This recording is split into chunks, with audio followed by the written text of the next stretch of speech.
সপ্তাহখানেকের মধ্যে ধান কাটতে হবে।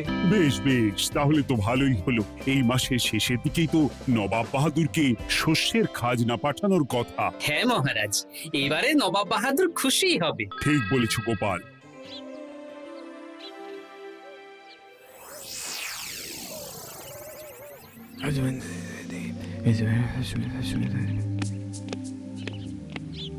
প্রণাম খাম্বাজরাজ। ওই তো কৃষ্ণনগরের মন্ত্রী চলে এসেছে। ও, এর কথাই তুমি বলেছিলে? হ্যাঁ, ওই রাজ্যের সব খবরাখবর আমায় দেয়। ইনি কে? ইনি হলেন জমিদার কেশকান্ত বর্মন, আমার রাজ্যেরই দক্ষিণ পশ্চিম গ্রামের জমিদার, আমার প্রিয় বন্ধু। নামটা বেশ অন্যরকম, কেশকান্ত। আসলে ওদের বংশ পরম্পরায় সকলের উন্নত ঘন কেশ আছে, তাই ওদের পরিবারের সবারও নামে একটা করে কেশ আছে। আমি খাম্বাজ রাজের সৌমিত্র এবং সুপরামর্শদাতা। কিছুদিন আগে আমার মাথায় খুব খুশকি হচ্ছিল, মাথার চুল পাতলা হয়ে আসছিল। কিন্তু আমার পরামর্শে একটা তেল মাখতেই মহারাজের মাথার চুল এখন ঘন হয়ে উঠেছে, আর কোনো সমস্যা নেই। বাহ বাহ বাহ, ভালো ভালো ভালো। এবার তাহলে কাজের কথাটা বলে দিন। এবারে তো শুনলাম তোমাদের রাজ্যে অনেক ধান উৎপাদন হয়েছে, তাই স্বাভাবিকভাবে নবাব বাহাদুরের কাছে রাজস্ব অনেক বেশি দেবে, কি তাই তো? হ্যাঁ, এবারে রাজস্ব দানে কৃষ্ণনগরে প্রথম হবে। না, তা হবে না। নবাবের কাছে অত ধান পৌঁছবে না, এমনকি কৃষ্ণচন্দ্রের কাছেই চাষিরা বেশি ধান রাজস্ব দিতে পারবে না। সেটা কি করে হয়? পাকা ধানে মই দিতে হবে। বললাম না, ও আমার সুপরামর্শদাতা। হ্যাঁ, আমার মন্ত্রীকে বাণিজ্যের কাজে বাইরে পাঠিয়েছি কিছুদিন, তাই কেশকান্ত মাঝে মধ্যেই আমার কাছে আসে, গল্পগুজব করে আর সুপরামর্শ দেয়। কিন্তু আমি কি করব? তুমি রাতের অন্ধকারে চাষিদের ধান জমিতে পাকা ধানে মই দিয়ে দাও, এমন ভাবে কাজটা করবে যাতে কাক পক্ষীতেও টের না পায়। আর তাতে আমার লাভ? প্রত্যেক বছর নবাব রাজস্ব দানে বিজয়ীকে ৩,০০০ মোহর দেয়, আমি তোমাকে তার থেকে ১,০০০ মোহর উপহার দেব। ১,০০০ মোহর? হ্যাঁ হ্যাঁ, যাও যাও যাও, কাজটা শুরু করে দাও। আচ্ছা।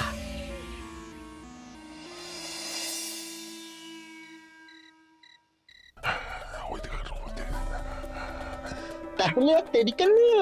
মন্ত্রী মশাই কথা মতো কাজ শুরু কর। হ্যাঁ হ্যাঁ, চল।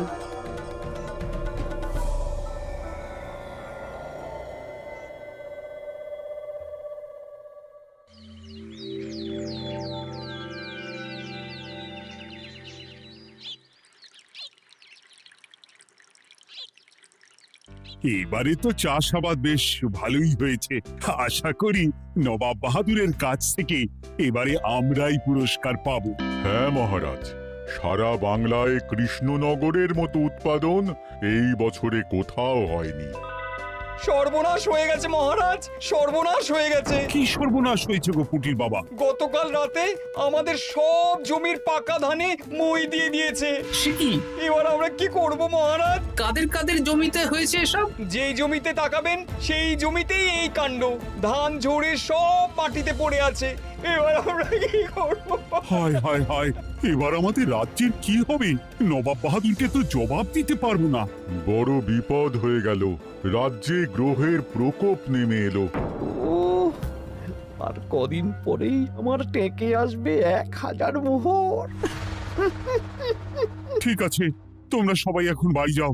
না, আমার মন মেজাজ ভালো নেই।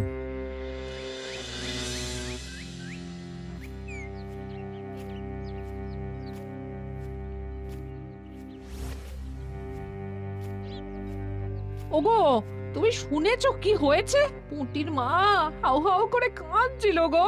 হ্যাঁ গিন্নি, পুঁটির বাবা কয়েকজন চাষি ভাইদের নিয়ে রাজসভায় এসেছিল। শুনলাম রাতারাতি কে বা কারা চাষ জমিতে পাকা ধানে মই দিয়েছে। কত বড় সর্বনাশ হয়ে গেল বলো? কি হবে গো? কি যে হবে ভগবান জানে। বলি, তুমি পারলে না পুঁটিদের একটু সাহায্য করো। হ্যাঁ, আমি মনে মনে ভেবেই রেখেছি বুঝলে, এবার বেতন পেলে পুঁটিদের বাড়িতে মাসোহারার জিনিসপত্র দিয়ে আসবো। নবাব বাহাদুরের কাছে মহারাজ খাজনা কিভাবে দেবেন? সেটাই তো বুঝতে পারছি না। আপনি এত চিন্তা করবেন না। রাজবাড়ির ভাড়ার থেকে আপাতত কিছু বস্তা ধান পাঠানোর ব্যবস্থা করুন, তারপর নবাব বাহাদুরের কাছে গিয়ে বলবেন, আস্তে আস্তে সব দিয়ে দেবেন মহারাজ। তাই করতে হবে, তাছাড়া তো আর অন্য কোনো উপায় দেখতে পাচ্ছি না। কিন্তু এবারে আর আমাদের মান রক্ষা হবে না। দেখি 2-1 দিনের মধ্যেই যতটা সম্ভব ভাড়া থেকে ধান পাঠানোর ব্যবস্থা করব।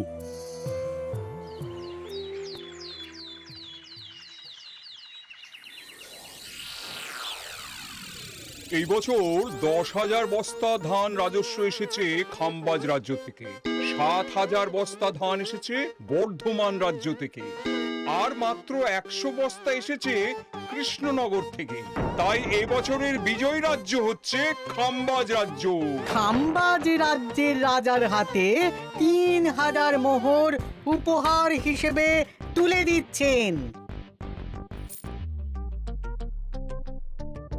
আর কৃষ্ণচন্দ্র, তোমার রাজ্যের এরকম হাল কেন? এবারে আমাদের সমস্ত রাজ্যের পাকা ধানে কেউ বা কারা মই দিয়ে দিয়েছে। সেসব তোমার মাথা ব্যথা। আমার ধান কোথায়? 100 বস্তা ধান রাজস্ব, কম করে 800 বস্তা ধান রাজস্ব দেওয়ার কথা, কিন্তু তুমি তোমার কথার খেলাপ করেছো। এই বছর আমি নিরুপায় জাহাপানা। আমিও নিরুপায়। হয় তুমি আগামী 1 সপ্তাহের মধ্যে আমাকে 5,000 মোহর দেবে, নইলে কৃষ্ণনগরের সিংহাসন থেকে সরে যাবে। এত বড় শাস্তি দেবেন না নবাব বাহাদুর।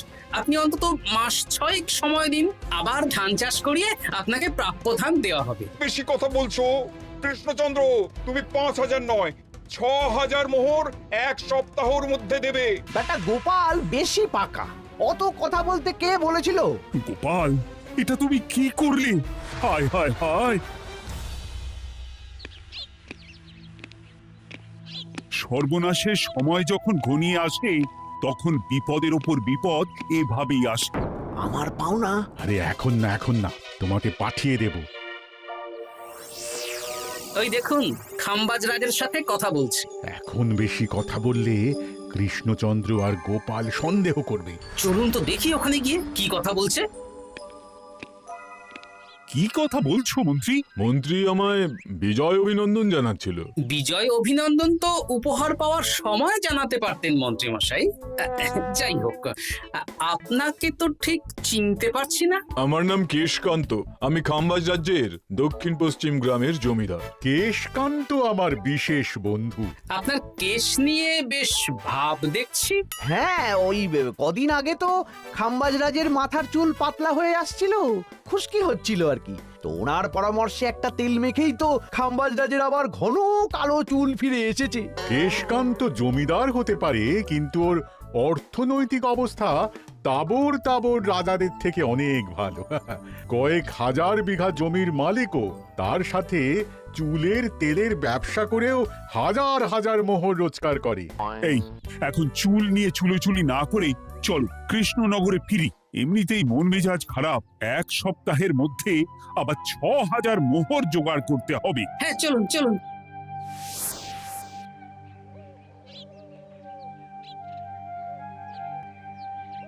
আচ্ছা মন্ত্রীমশাই, আপনি এই কেশকান্ত জমিদারের ব্যাপারে এত কিছু জানলেন কি করে? ওনার সাথে তো আমাদের আজই প্রথম দেখা। হাওয়ায় কত খবরই ভেসে আসে, সেরকম আমার কানেও এসেছিল। এসব বাদ দাও। গোপাল, মন্ত্রী, দুজনেই ভাবনা চিন্তা করো কিভাবে 6,000 মোহর জোগাড় হবে। পাকা ধানে মই পড়লো, এখন আবার এত বড় বোঝা। আমার কাছেও মহারাজ বেশি অর্থ নেই, সব মিলিয়ে মিশিয়ে ওই 150 থেকে 200 মোহর মতো আছে বাড়িতে। যদি বেশি থাকতো আমি আপনাকে নিশ্চয়ই সাহায্য করতাম মহারাজ। তাও করতেন কিনা সন্দেহ। তুমি চুপ করো। মন্ত্রীমশাই ওই লোকটাকে জানলো কি করে? এই লোকটাকে তো আগে দেখারই কথা না। না, ব্যাপারটা নিয়ে ভাবতে হবে। চলুন চলুন।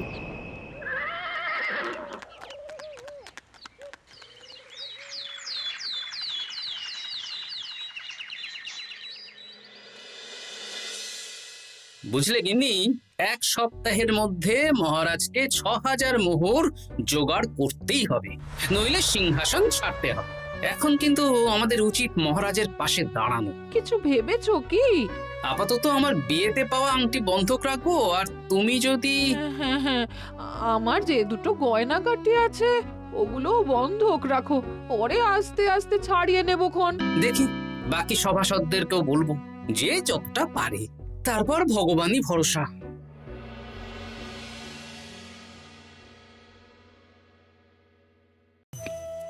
আপনি এত চিন্তা করবেন না মহারাজ। চিন্তা না করে কি আর কোনো উপায় আছে?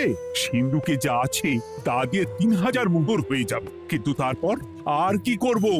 এবার কি নিরুপায় হয়ে জায়গা জমি বিক্রি করতে হবে? কিছু একটা করতেই হবে। আপনি গোপালকে একবার বলে দেখুন, প্রত্যেকবার যখনই বিপদে পড়েছেন তখন গোপালই আপনাকে বাঁচিয়েছে। দেখি আগামীকাল রাজসভা শুরু হওয়ার আগেই গোপালের সাথে ব্যাপারটা নিয়ে আলোচনা করব।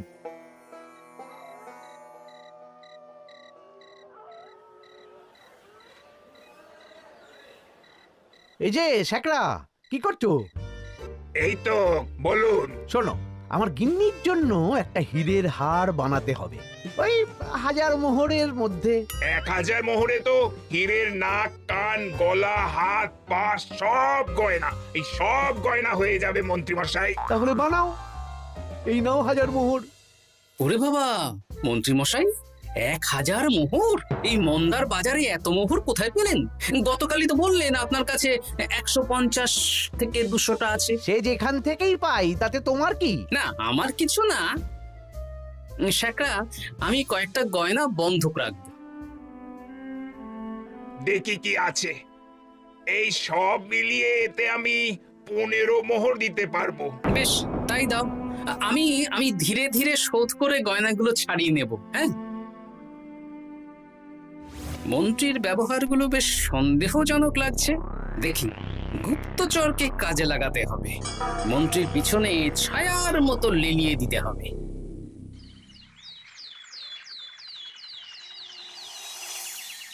মহারাজ, আমি চেষ্টা করছি আপনার এই মোহর কিভাবে জোগাড় করা যায়, আপ্রাণ চেষ্টা করছি। দেখো বা, আমি 3000 মোহর পারবো, কিন্তু তার বেশি হলে জায়গা জমি বেচতে হবে, হাতে যে বেশি দিন সময়ও নেই। আচ্ছা মহারাজ, দেখছি। তবে মন্ত্রীমশাই চাইলেই আপনাকে 1000 মোহর দিয়ে সাহায্য করতে পারতেন, কিন্তু উনি তা না দিয়ে ওনার গিন্নির গয়না বানাচ্ছেন, হীরের গয়না। দেখি, মন্ত্রী তো কালকেই বলল ওর কাছে 150 থেকে 200 মোহর আছে মাত্র। 1000 মোহর কোথা থেকে পেল? সে উনিই জানেন। তবে তার খবর খুব তাড়াতাড়ি আশা করি পেয়ে যাব মহারাজ।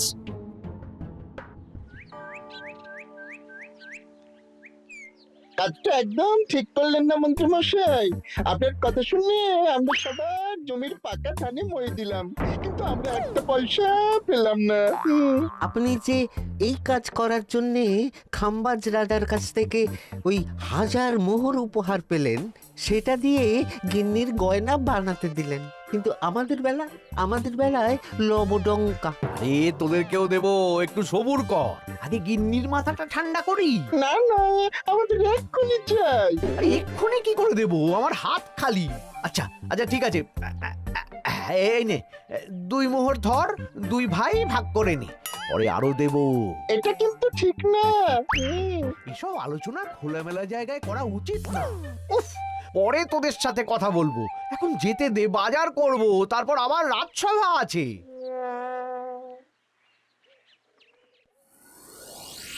আচ্ছা, এই ব্যাপারটা মহারাজকে আর গোপাল দাদাকে জানাতে হবে।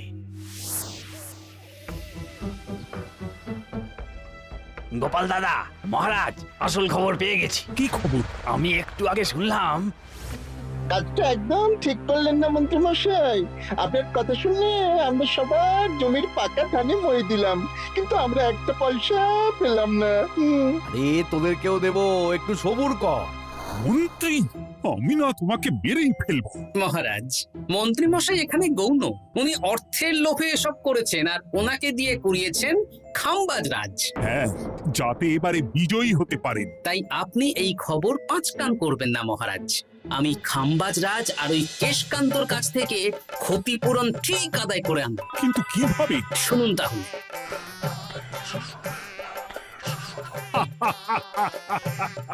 দারুণ বুদ্ধি। তাহলে এখন আসি মহারাজ, কাউকে কিচ্ছু বলার দরকার নেই। আপনি শুধু আগামীকাল সন্ধেবেলা খাম্বাজ রাজের দরবারে চলে আসুন, পারলে নবাব বাহাদুরকেও সঙ্গে করে নিয়ে আসুন। হ্যাঁ।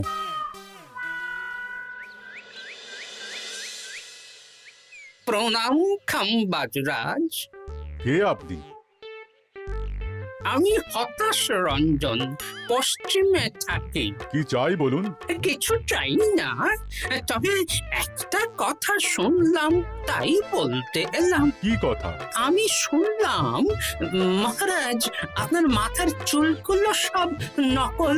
আমার এত সুন্দর চুল সব নকল? ফাজলামো হচ্ছে। আমি যদি প্রমাণ করে দিই আপনার চুল নকল, তাহলে কি? তাহলে আপনি আমাকে 100 মোহর দেবেন, আর প্রমাণ না করতে পারলে আমি আপনাকে 100 মোহর দেব। বেশ, দেখো, এক্ষুনি দেখো, আমারই তো 100 মোহর লাভ হবে। এখন না, এখন না, আজ সন্ধে বেলায়। বেশ বেশ, তখনই এসো। এবারে জমিদার কেশকান্তর বাড়ি যেতে হবে।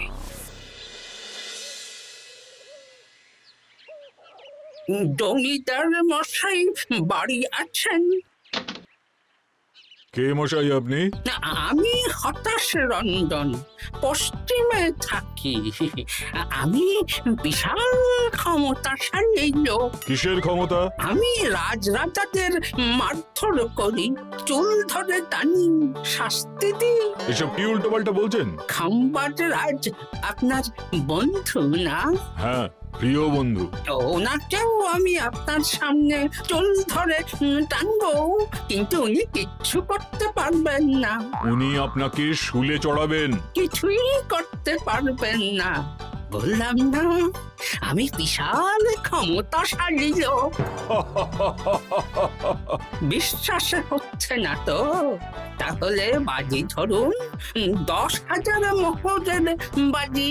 10,000 মোহরের বাজি? হ্যাঁ, আজ আমি খাম্বাজ রাজের রাজবাড়ি যাব, আর আমার শক্তি প্রদর্শন করব। ওনার চুল ধরে টানা হেঁচড়া করব, ওনাকে আহত করব, কিন্তু উনি আমাকে কিছুই করতে পারবেন না। বেশ রাজি, বাজি 10,100 মোহর দিতে পারবেন তো?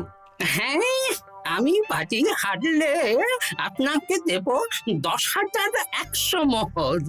দরকার হলে ওই কাগজে কলমে লিখিত পরিত করে নিন। বেশ, তাহলে তাই হোক। কিন্তু হ্যাঁ, একটা কথা, আমি শক্তি প্রদর্শন করার আগে থেকে প্রক্রিয়া চলাকালীন সময় পর্যন্ত আপনি খাম্বাজ রাজের সাথে কোনো কথা বলতে পারবেন না। বেশ বেশ।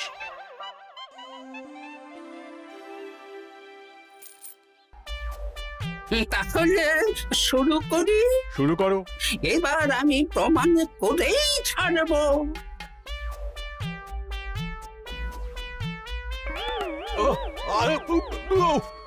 লাগছে লাগছে, বাবারে, লাগছে এই সেরেছে। লাগছে, এ তো সত্যি সত্যি চুল ধরে টানছে। লাগছে লাগছে, বাবারে, বাবা। ওরে বাবা রে বাবা, কি শক্ত! এ কি, খাম্বাজরাজ কিছুই তো বলছেন না? তাহলে কি আমি হেরে গেলাম? না না খাম্বাজ রাজ, আমার ধারণা ভুল, যা শুনেছি তাও ভুল। এবার বিশ্বাস হলো তো? দাও দাও, এবারে 100 মোহর দাও। দিন কেশকান্ত মশাই, আমাকে 10,100 মোহর দিন। এ কি, ও তোমাকে 10,100 মোহর কেন দেবে? ওনার সাথেও তো বাজি ধরেছিলাম। কি বাজি? আপনার এখান থেকে বেরিয়ে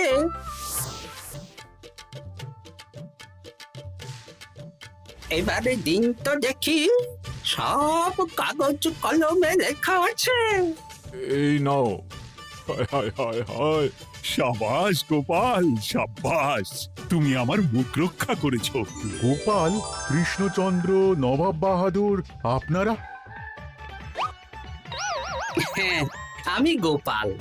এটা ছাড়া আর কোনো উপায় ছিল না খাম্বাজরাজ। আপনি আমাদের মন্ত্রীর মাথা খেয়ে যে জঘন্য কাজটা করিয়েছেন, সেটা তো আর প্রমাণ করতে পারতাম না। তাই ছলে বলে কৌশলে আপনার প্রিয় বন্ধুর কাছ থেকে আদায় করে নিলাম। হ্যাঁ নয়, হ্যাঁ।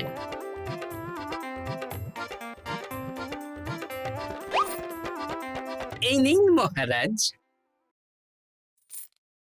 এতে কত মোহর আছে? 10,100 মোহর। এর থেকে 100 খাম্বাজ রাজকে দিন, 6,000 নবাব বাহাদুরকে, আর বাকিটা আপনার কাছে রাখুন। এত ধান নষ্ট হলো।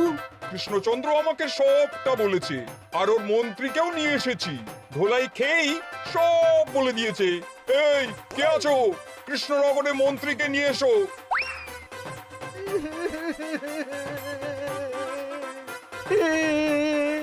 মার খেয়ে আমি সব বলে দিয়েছি খাম্বাজ রাজ। উদ্ধার করে তো জাহাপানা, আমাকে ক্ষমা করে দিন। এর কোনো ক্ষমা নেই। তোমাকে আমি কারাগারে বন্দি করব। হায় হায় হায়, সামান্য টাকার লোভ করতে গিয়ে পুরো মাঠে মারা গেলাম।